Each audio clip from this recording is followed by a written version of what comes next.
শুভ সন্ধ্যা। SSC GD constable 2025 exam date দিয়ে দিয়েছে, তো তোমরা এখন অবশ্যই ভালো করে প্রিপারেশন নিচ্ছ। আজকের ভিডিওটা কিছুটা অন্যরকম। আজকের ভিডিও কোনো রকম টিপস দেবো না পড়াশোনার ব্যাপারে, আজকে অন্য কিছু নিয়ে দেবো।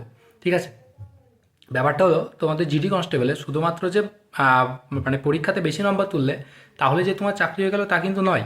পরীক্ষার পরেও এখনও দুটো জিনিস আছে, যে কি মাঠ আর মেডিকেল। ঠিক আছে, তোমরা এখানে মানে আমার চ্যানেলের সাথে যারা যুক্ত আছো বেশিরভাগই তোমরা যারা সব ফ্রেশার্স মানে নতুন যেসব ছাত্র যারা এখনও পর্যন্ত একবারও মানে জিডি কনস্টেবল দেয়নি, অথবা আছে যারা এখনও পর্যন্ত মেডিকেল পর্যন্ত পৌঁছায়নি। ঠিক আছে, তো সেই জন্যই ফিজিক্যাল আর মেডিকেলের ব্যাপারে কয়েকটা বিষয় এখন বলে দেবো, কারণ এখনও অনেক দিন বাকি আছে, সেটা ঠিক আছে, বাট এখন থেকে কয়েকটা জিনিস আছে যেগুলো যদি ঠিক না করো তাহলে তখন তোমাদের কয়েকদিনের মধ্যে ওটা ঠিক হবে না।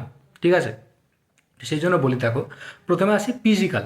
আচ্ছা, ফিজিক্যাল বলতে ফিজিক্যালের সময় তোমাদের 170 হাইট লাগে, ছেলেদের 170 হাইট লাগে, মেয়েদের 157 হাইট লাগে। আচ্ছা, এবার বলি যাদের 159ও হাইট আছে না, তারা পর্যন্ত কিন্তু ভালো করে প্র্যাকটিস করো।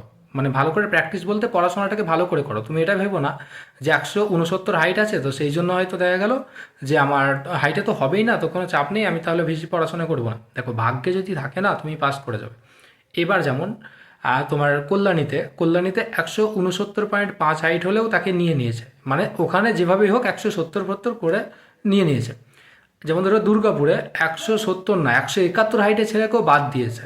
তো সেই জন্য বলি লাখ ম্যাটার করে, মানে অনেক বিষয়ে ম্যাটার করে, অনেকটা ম্যাটার করে। তো সেই জন্যই ভালোভাবে পড়াশোনা তারাও চালিয়ে যাও। যে 169 হাইট আছে বলে যে তুমি ভেঙে পড়লে, বা 156 হাইট আছে বলে যে ভেঙে পড়লে, তা নয়, কিন্তু হয়ে যেতেই পারে। আচ্ছা, এবার আসি মাঠ আছে কি। মাঠে হচ্ছে 24 মিনিটে 5 কিলোমিটার কমপ্লিট করতে হবে তোমাকে। ঠিক আছে, এতে কোনো রকম কোনো বাড়তি মার্কস থাকে না, যেমন আর্মিতে যেমন থাকে যে বাড়তি মার্কস থাকে, এতে কোনো মার্কস থাকে না, শুধুমাত্র কোয়ালিফাই করতে হয়। মাঠ মেডিকেল দুটো শুধু কোয়ালিফাই করলেই হয়ে যায়। 24 মিনিটের মধ্যে 5 কিলোমিটার। যারা ভালো রান করতে পারো না, ঠিক আছে, খুব খারাপ রানে বা রান আগে কখনো করোনি, তাদেরকে মানে তাদের বন্ধুরা আছে দেখবে অনেকে বলে যে 5 কিলোমিটার রান তো 24 মিনিটের মধ্যে কোনো ব্যাপারই না। ঠিক আছে, ওই ধরে রাখলেই পাস করে যাবে। সেই জন্য তুমি হয়তো ভাবো যে না তাহলে কোনো ব্যাপারই না, তাহলে প্রথমে সেই এখন এইভাবে করে চালাই, পরীক্ষা দিয়ে আসবো, তারপর যখন মাঠের ডেট দেবে 2-1 মাস তখন প্র্যাকটিস করবো, তাহলেই হয়ে যাবে। ওরা রান করে, ঠিক আছে, ওরা রান আগে করেছে, ওদের পায়ে রান আসে, সেই জন্য ওদের কাছে ওটা সহজ মনে হয়। তুমিও যেমন পড়াশোনা করতে ভীষণ সহজ মনে হয়, সেই জন্য ওদের কি না রান করতে ওদের সহজ মনে হয়। সেই জন্য তোমার যদি ভালো নম্বর এখন থেকে যদি দেখো এসে থাকছে, বা তুমি সিরিয়াস ব্যাপারটা নিয়ে, তুমি রান ততটা ভালো পারো না, এখন সপ্তাহে 7 দিন নয়, সপ্তাহে 2 থেকে 3 দিন করে হলেও মাঠে যাও, মাঠে গিয়ে রান করো। একটু মানে রান বলতে খুব চাপ দিয়ে রান নয়, একটু আধটু রান করো, যাতে শরীরটা ঠিকঠাক থাকে। এখন থেকেই যেন আস্তে আস্তে আস্তে আস্তে তোমার রানটা উঠতে থাকে। ঠিক আছে, কারণ তখন যেই চাপ দেবে না, তখন দেখবে সেই শুধু ইনজুরি হয় খুব বেশি। তখন এ বলে আমার হাত ভেঙে গেছে, এ বলে পা ভেঙে গেছে, মানে হাতে তো কিছু হয় না ততটা, পা শুধু বলে যে পায়ে লাগা আছে, এতে লাগা আছে, পা ভেঙে গেছে, এইসব অনেকের পা ভেঙে যায় তখন। কারণ আগে কখনো প্র্যাকটিস করে না, তখন গিয়ে চাপ দিতে যায়, রান তো টাইমে আসে না, তখন ভেঙে যায়। সেই জন্য এখন থেকে সেগুলোকে তোমরা চালাতে থাকো। এখন থেকে টুকটাক টুকটাক করে প্র্যাকটিস করো। আর কয়েকটা জিনিস আছে, ঠিক আছে, ধরো রান তো এটা গেল, মেডিকেলের সময় আর কয়েকটা জিনিস আছে যেগুলো তোমাদের প্রবলেম করে। মেডিকেলে সবচেয়ে বেশি দেখে তোমাদের, এক হচ্ছে ক্যারি অ্যাঙ্গেল। ঠিক আছে, হাতের ক্যারি অ্যাঙ্গেল।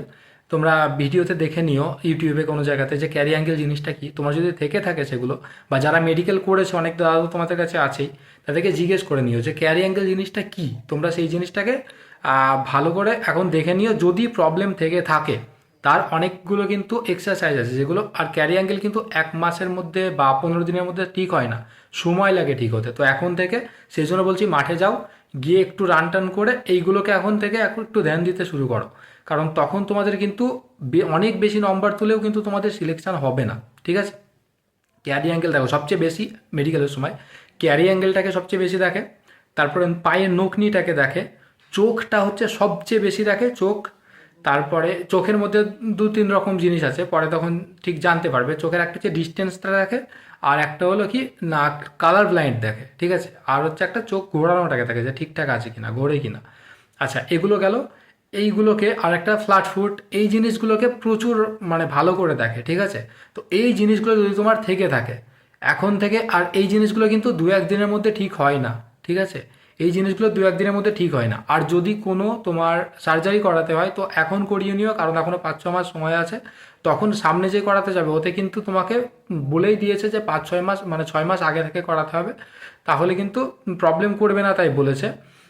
তো ওখানে যদি মেডিকেলের সময় তোমাকে জিজ্ঞেসও করে যে তোমার কি কোনো জায়গায় সার্জারি করা ছিল, কোনো সময় যেন বলো না যেন আমার করা আছে। যদি ধরে ফেলে তাহলে সেটা আলাদা ব্যাপার, তখন স্যার যা করবে করবে। যদি তোমাকে জিজ্ঞেস করে কী হয়েছিল, বলবে স্যার বাচ্চা বয়সে পড়ে গেছিলাম, আর কিছুই না। যে কোনো সময় যে সার্জারি হয়েছে বা কিছু, কোনো কিছু বলবে না, ঠিক আছে। আর ব্যাপারটা হচ্ছে এই জিনিসগুলোকে, যে জিনিসগুলোকে আমি বললাম যে কি না, ক্যারি অ্যাঙ্গেল, 2 হচ্ছে চোখ, তৃতীয়ত হচ্ছে তোমার নখনি, এই জিনিসগুলোকে যেন এখন থেকে ঠিক করে রেখো। এগুলো ঠিক করতে সময় লাগে, তো এই জিনিসগুলোকে যেন ঠিক করে রেখো, পরে যেন এর জন্য কাঁদতে না হয়, প্রচুর নম্বর তোলে। আর রানটাকে এখন থেকে 2-3 দিন করে প্র্যাকটিস করো। যারা ভালো রান পারে তাদের জন্য তো নয়, যারা খারাপ করে বা রান করেনি তাদের জন্য বলছি, এখন থেকে 2-1 দিন মাঠে যাও, মাঠে গিয়ে রান করো একটু আধটু। শীতকাল পড়ে গেছে, ভালোও লাগবে, তো রান করো। তারপরে পায়ের এই যে ব্যায়ামগুলো যেগুলো আছে সেগুলোকে করো, চলে আসো, বাড়ি চলে আসো, পড়াশোনা করো, সারাদিন রেস্ট নাও, সব কিছু। এই বিষয়ে বলার ছিল, কারণ আমার 2023 সালেও সরি 2021 সালের জিডি কনস্টেবলে আমার সেম হয়েছিল। আমিও তখন ভাবতাম হয়তো যে রান হয়ে যাবে, কিন্তু আমি 1600 মিটার পাস করেছিলাম ডব্লিউবিতে, কিন্তু 5 কিলোমিটারে গিয়ে ফেল করে গেছিলাম। আমার নম্বরের প্রচুর ছিল, তোমরা জানো, বলেছি আগে যে 73 নম্বর ছিল, তবুও আমি ফেল করে গেছিলাম। আমার তো লেগেছিল ভীষণ খারাপ, সেই জন্য আমি দেখলাম যেন তোমাদের কারোর সাথে এই বিষয়টা না হয় যে প্রচুর নম্বর তুলে দিলে, তাও দেখা গেলো যে ফিজিক্যালের সময় গিয়ে ফেল করে গেলে তো অবশ্যই খারাপ লাগে নিজের।